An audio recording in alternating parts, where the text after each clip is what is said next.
Red alert siren की आवाज़ें सुनाई दे रही हैं, जिसकी तस्वीरें भी हम आप तक पहुंचाएंगे। लेकिन इस वक्त एक बड़ी जानकारी जो इस वक्त स्क्रीन में विजुअल के साथ आप तक हम पहुंचा रहे हैं। दरअसल ल्यूब्लिन एयरपोर्ट को बंद किया गया है। साथ ही जानकारी मिल रही है कि इस वक्त पोलैंड में हवाई हमले की चेतावनी जारी हुई है। एयर रेड अलर्ट सायरन की आवाज़ें सुनाई दी जा रही हैं। देखिए, ये आवाज़ें इस वक्त बता रही हैं कि पोलैंड में सब कुछ ठीक ठाक नहीं है।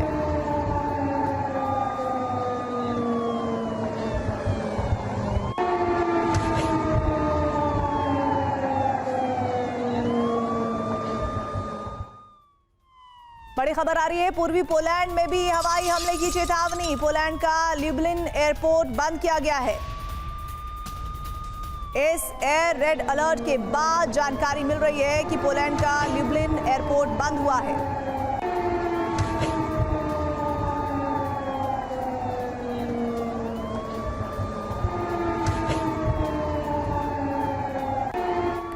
बड़ी जानकारी, पोलैंड के स्विडनिक शहर में भी अलर्ट है। हमले के अलर्ट के लिए सायरन बज रहे हैं।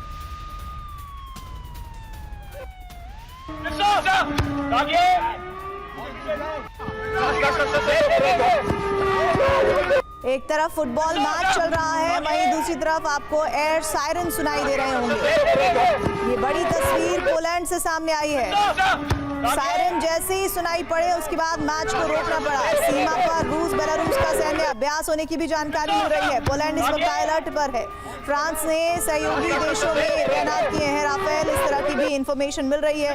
इस वक्त बड़ी जानकारी, पोलैंड पहुंचे रूसी ड्रोन गिराए जाने से अब तनाव बढ़ता हुआ नजर आ रहा है। और देखिए, इसकी तस्दीक ये तस्वीरें भी कर रही हैं। रूस और बेलारूस ने संयुक्त सैन्य अभ्यास शुरू किया और इस अभ्यास के चलते पोलैंड हाई अलर्ट पर आ गया है। हमारे साथ हमारे सहयोगी निशान चतुर्वेदी जुड़ रहे हैं। निशान, ये बड़ी इंफॉर्मेशन इस वक्त विजुअल्स के साथ, तीन ब्रेकिंग चल रही है जो बता रही है कि पोलैंड में इस वक्त सब कुछ ठीक ठाक नहीं है। और क्या क्या डिटेल्स आ रही हैं और ये तनाव जिसके पीछे लगातार रेड अलर्ट सायरन आसमान में बजते हुए नजर आ रहे हैं। सब कुछ स्मूथ लग रहा था, लेकिन अभी अचानक से हालात बिगड़ते हुए नजर आ रहे हैं। क्या क्या हो रहा है और क्या डिटेल्स मिल रही है इसके बारे में? देखिए, पहली चीज तो पोलैंड के आसमान में अभी इस वक्त रशियन ड्रोन्स नहीं हैं, लेकिन पोलैंड के आसमान में रशियन ड्रोन्स का खतरा है, क्योंकि रशियन ड्रोन्स की तरफ से एक अलर्ट कॉल है। बल्कि रशियन ड्रोन्स को लेकर एक अलर्ट कॉल अभी यूक्रेन में सुनाई दे रहा है कि यूक्रेन में बड़ा हमला हो सकता है। 10 सितंबर को पोलैंड के अंदर करीब 19 रशियन ड्रोन्स का इंकर्जन था, जिसमें नेटो के फाइटर प्लेन्स ने करीब 3 रशियन ड्रोन्स मार गिराए थे। पोलैंड के करीब 10 से ज्यादा इलाकों में रशियन ड्रोन्स का मलबा मिला था और नेटो की तरफ से, बल्कि पोलैंड की तरफ से आर्टिकल 4 इन्वोक किया गया था। अभी की खबर यह है कि पोलैंड का जो एयर स्पेस है वो हाई अलर्ट पर है। आपने लुब्लिन का जिक्र किया, Lublin right in the centre है। अगर आप देखें मैप पर, हमारे जितने भी दर्शक हैं, बेलारूस से और यूक्रेन से जो पोलैंड का बॉर्डर मिलता है उसके right in the centre Lublin आता है। पोलैंड की जो एयर अथॉरिटीज है उन्होंने कहा है कि हम हाई अलर्ट पर हैं। वहां पर रोमानियन एयरक्राफ्ट जो है वो चाहे तो आप ब्रेकिंग दिखा सकते हैं, रोमानियन एयरक्राफ्ट जो है वो वहां पर सर्विलांस कर रहे हैं। इस सब के बीच में आपको ये बताना जरूरी है कि रशिया और बेलारूस की ज़ैपाड वॉर ड्रिल चल रही है। ज़ैपाड वॉर ड्रिल में न्यूक्लियर वॉर ड्रिल भी होने वाली है और इस ज़ैपाड वॉर ड्रिल को लेकर पोलैंड ने जो बेलारूस का बॉर्डर है उसके पास करीब 40,000 अपने सोल्जर्स को तैनात कर दिया है। ये जब इंकर्जन्स हुए 10 सितंबर को रशियन ड्रोन्स के पोलैंड के अंदर पहली बार, उसके बाद ये डेवलपमेंट है। इतना ही नहीं, पोलैंड ने बेलारूस से जो बॉर्डर है, जो रेलवे लाइंस हैं, उन सबको क्लोज कर रखा है, बॉर्डर को भी क्लोज रखा है। वहां पर टैंक्स को रोकने के लिए अलग अलग जो बैरियर्स होते हैं वो लगाए हैं। पोलैंड हाई अलर्ट पर है। अभी के हालात ये हैं, ये सारी खबर कब आ रही है, इसकी टाइमिंग देखिए। इसकी टाइमिंग तब है जब प्रेसिडेंट डोनाल्ड ट्रंप ने अपने social media post truth social पर लिखा है कि मैं मॉस्को के ऊपर सैंक्शंस लगाने के लिए तैयार हूं, लेकिन क्या यूरोपियन कंट्रीज रशिया से ऑयल खरीदना बंद करेंगी? उन्होंने इतना ही नहीं, उन्होंने आगे कहा है कि वो चाइना के ऊपर भी सैंक्शंस लगाने के लिए तैयार हैं, जो कि इस युद्ध के रुकने के बाद जैसे तैसे वो सैंक्शंस हट जाएंगे। इन सब के बीच में पोलैंड एकदम हाई अलर्ट पर हो गया है। कल की बात है जब ब्रिटेन ने कहा था कि हम रशियन ड्रोन्स को रोकने में असमर्थ हैं।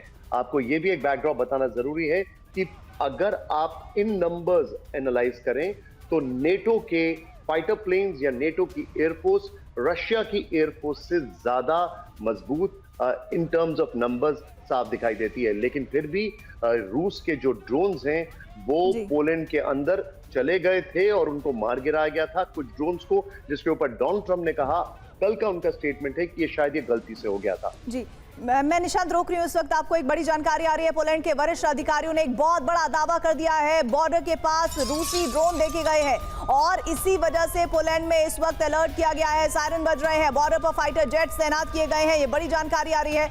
हम अपने सहयोगियों से बात कर रहे हैं। पोलैंड की तरफ से ये दावा किया गया है, पोलैंड के एक बड़े अधिकारी का ये दावा है जिसको हम दिखा रहे हैं।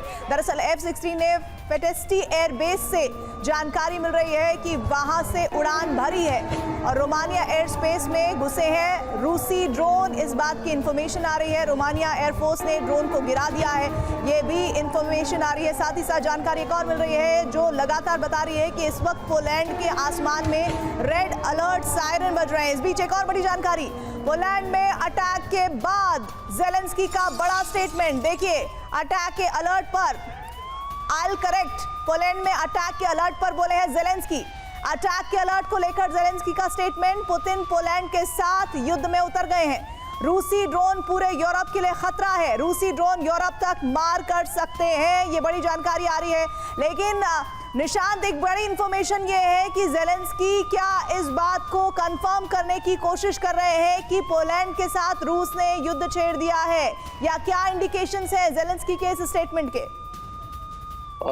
जेलेंस्की इस चीज को लगातार और बार बार हाईलाइट कर रहे हैं कि शायद रशिया जो है वो जो हालात हैं उनको एक्सप्लॉइट कर रहा है। लेकिन मैं अभी तक रोमानिया के एयरफोर्स ने ड्रोन्स को मार गिराया है, ये इस खबर के लिहाज से मैं अभी तक इसको कंफर्म नहीं कर सकता हूं। लेकिन हाँ, हाई अलर्ट पर है।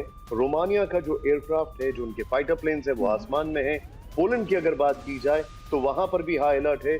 जेलेंस्की जो है वो चीजों को किसी भी तरीके से एग्जैजरेट, उनकी अतिशोक्ति करने की कोशिश कर रहे हैं। लेकिन हमें नहीं भूलना चाहिए, जब मैं आपसे बात कर रहा हूं तो मैं कोशिश कर रहा हूं इस खबर को कैसे भी करके कंफर्म कर दूं कि आखिर क्या ये बात सही है। बिकॉज अगर रोमानिया भी इसमें आ जाता है, अगर रोमानिया की खबर भी आ जाती है तो ये चिंताजनक खबर हो जाएगी। मैं आपसे मुश्किल से सिर्फ 10 सेकंड्स लूंगा इस खबर को कंफर्म या निशांत, आपको रोक रही हूं, बड़ी जानकारी आ रही है, बड़ी इंफॉर्मेशन, ब्रेकिंग न्यूज। रोमानिया के एयर स्पेस में घुसे हैं रूसी ड्रोन। रोमानिया एयरफोर्स ने ड्रोन को गिरा दिया है। 2 F-16 पेटेस्टी एयरबेस से उड़ान बढ़ चुके हैं, इस बात की जानकारी मिल रही है। हालांकि अभी निशांत बता रहे हैं कि वो इस बात पर कंफर्मेशन नहीं दे पा रहे हैं, लेकिन लगातार जो जानकारी आ रही है वो ये बताने के लिए काफी है कि किस तरह से, देखिए तस्वीरें भी आपके सामने हैं, बड़ी जानकारी तस्वीरों के साथ। रोमानिया के एयर स्पेस में दाखिल हुए हैं रूसी ड्रोन। रोमानिया एयरफोर्स ने ड्रोन को गिरा दिया है और ये संख्या में 2 है। F-16 ने पेटेस्टी एयर बेस से ये उड़ान भरी है, जिसकी तस्वीरें हम आपको दिखा रहे हैं। लेकिन सबसे बड़ी बात ये है कि इस बीच जेलेंस्की का जो स्टेटमेंट है वो ये इशारा कर रहा है कि किस तरह से उनके साथी को टारगेट करने की कोशिश की जा रही है रूस की तरफ से। एक बड़ी जानकारी, रूसी ड्रोन पर जेलेंस्की का बड़ा दावा जिसका जिक्र हम कर रहे थे। रोमानिया में 10 किलोमीटर तक उड़े हैं रूसी ड्रोन। नेटो एयर स्पेस में 50 मिनट रहा है ड्रोन।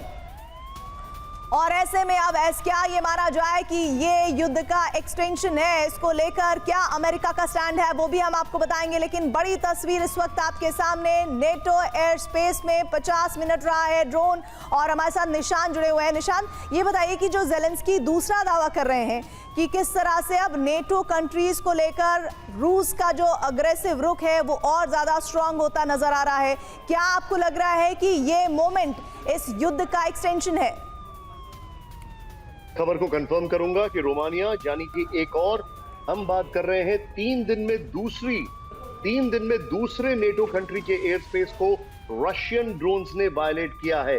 इस वक्त की बड़ी खबर मैं आपको बता रहा हूं, रोमानिया जो कि करीब 650 किलोमीटर का यूक्रेन के साथ बॉर्डर शेयर करता है, उसने अपने 2 F-16 फाइटर जेट्स को फ्लाई किया। और जो जानकारी आ रही है फेटेस्टी या फिर आप उसको कहें बोर्सिया एयरबेस से, और इसके बाद ये कहा जा रहा है एयर सिचुएशन को मॉनिटर किया जा रहा है।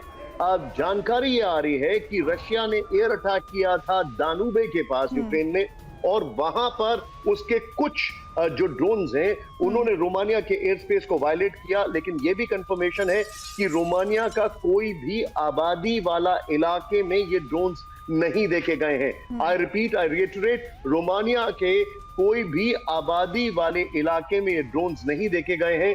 चिंताजनक खबर इस वक्त जो हमारे सामने है वो ये है कि 3 दिन के अंदर 2 नेटो कंट्रीज, पहले पोलैंड और अब रोमानिया, 3 दिन के अंदर 2 नेटो कंट्रीज के एयर स्पेस में रशियन ड्रोन देखे गए हैं। एक पैनिक है, मुझे ऐसा लग रहा है। निशांत मैं आपको रोक रही हूं, एक बड़ी जानकारी आ रही है। रूसी ड्रोन पर भड़का है अमेरिका। मार्को रूबियो का बड़ा स्टेटमेंट, पोलैंड में रूसी ड्रोन हमला बिल्कुल भी स्वीकार्य नहीं होगा। अमेरिका का अग्रेसिव नोट हम ये समझ सकते हैं, एक तरह से रूसी ड्रोन अलर्ट पर भड़क गया है अमेरिका, और मार्को रूबियो ने ये स्टेटमेंट दिया है। यूएस विदेश मंत्री मार्को रूबियो का स्टेटमेंट, जिसमें वो कह रहे हैं कि पोलैंड में रूसी ड्रोन हमला बिल्कुल भी स्वीकार नहीं किया जाएगा। हमारे साथ मनीष, हमारे सहयोगी जुड़ गए हैं। मनीष, अमेरिका का ये रुख क्या एक तरह से रूस को डराने के लिए है, या फिर आपको लगता है कि जिस तरह से हम देख रहे हैं हाल फिलहाल में अमेरिका सबको साधने की कोशिश कर रहा है? एक्चुअल कंडीशन इस वक्त पोलैंड में, रोमानिया में क्या नजर आ रही है आपको? देखिए, जहां तक अमेरिका और नाटो का सवाल है तो रूस के मन में कोई शंका नहीं है कि अमेरिका और नाटो के बाकी मुल्क मिले हुए हैं, वो मिलकर ये गेम खेल रहे हैं, और रूस कम से कम इसी नजर से इसको देख रहा है। अभी थोड़ी देर पहले, मतलब कुछ घंटे पहले, प्रेसिडेंट ट्रंप ने दरअसल अपने पोस्ट के जरिए नाटो के बाकी मुल्कों से जिस तरीके की बातें कही, और उसके तुरंत बाद अमेरिकी विदेश मंत्री नाटो के पक्ष में खुलकर आ रहे हैं। ये सारी बातें एक तरफ इंगित करती है कि अमेरिका और यूरोपीय देश कुछ और अलग खिचड़ी पका रहे हैं। चिंता की बात वो नहीं है, चिंता की बात यह है कि जिस तरीके से पिछले 3 दिन में, मैं अगर कहूं तो बीते 3.5 साल में जो जितनी चिंता पूरी दुनिया को नहीं करनी चाहिए थी, उससे ज्यादा चिंता ये 3 दिन में हुआ है, क्योंकि अब वो हालात बनते हुए दिख रहे हैं जहां पर रूस और यूरोपीय देशों के बीच कभी भी जंग शुरू हो सकती है। 24 घंटे पहले नाटो चीफ ने ऐलान किया कि नाटो की सेना तैयार है, और वो ईस्टर्न फ्लैंक यानी कि जो रूस और नाटो के कंट्री के बीच का जो बॉर्डर है वहां पर वो एक्टिव रहेगी। और उसके तुरंत बाद अभी रूस की तरफ से आधिकारिक बयान आना बाकी है कि जो ड्रोन रूस के बताए जा रहे हैं, क्या वो ड्रोन रूस के हैं, या फिर जैसा कि एक्सपर्ट ये भी बता रहे हैं कि संभावना है कि जो रूसी ड्रोन यूक्रेन में भेजे जा रहे हैं वो यूक्रेन और यूरोपीय देश या नाटो के जो टेक्निकल एक्सपर्ट हैं वो उसे डाइवर्ट करके जानबूझकर यूरोपीय देशों में भेज रहे हैं, ताकि कहा जाए कि देखो रूस ने हमला कर दिया, और फिर यूरोपीय देश रूस पर हमला करने की कार्रवाई को शुरू करेंगे। तो ये दरअसल रूस को घेरने की, रूस को दबाव में लाने की एक बड़ी रणनीति हो सकती है। लेकिन दिक्कत की बात यह है कि जितना रूस पर दबाव बनेगा, रूस ओवर रिएक्ट करेगा, और वैसी हालत में जंग होना ज्यादा संभावित दिखता है। तो आज की तारीख में अगर मैं कहूं, हमारे दर्शक जो लगातार 3.5 साल से इस युद्ध को देख रहे हैं, उसमें मैं बता दूं कि बीते 48 घंटे का जो डेवलपमेंट है वो सबसे खतरनाक है। और अभी 1-1.5 घंटे का जो डेवलपमेंट है, ये तो आप कहें कि अभी तक की सबसे बड़ी बात है कि जिस तरीके से यूरोपीय देश ने रिएक्शन में अपने फाइटर जेट्स को डिप्लॉय कर दिया है। मनीष, अब देखना होगा कि आने वाले घंटों में क्या कुछ होता है, विशेष तौर पर नेटो और पोलैंड कंट्रीज में। और ऐसे में समझना होगा कि अगर रूस की तरफ से ये स्ट्रांगली आगे इस तौर तरीके को बढ़ाया जाता है, तो क्या आने वाले दिनों में या फिर इस सितंबर के अंत तक ये युद्ध एक नया मोड़ ले सकता है? मनीष, आपका शुक्रिया, साथ ही निशांत आपका भी शुक्रिया इन्फॉर्मेशन शेयर करने के लिए।